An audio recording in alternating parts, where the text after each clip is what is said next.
Hindi mo talaga siya magagawa ng legal eh. Kasi 40,000 lahat nung...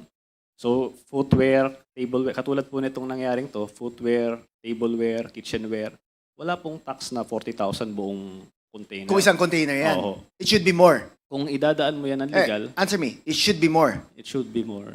Dapat mas mahal ang taxes na babayaran nila. Yes po, Your Honor. Okay. Now, question.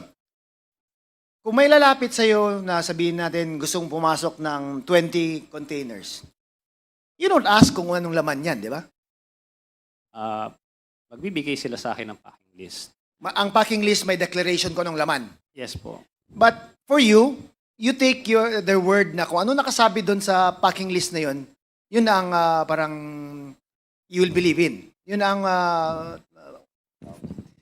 that's what you will believe in. Yes po, Your Honor. Okay, so wala kang pakialam kung drugs ba yan, baril ba yan, mga illegal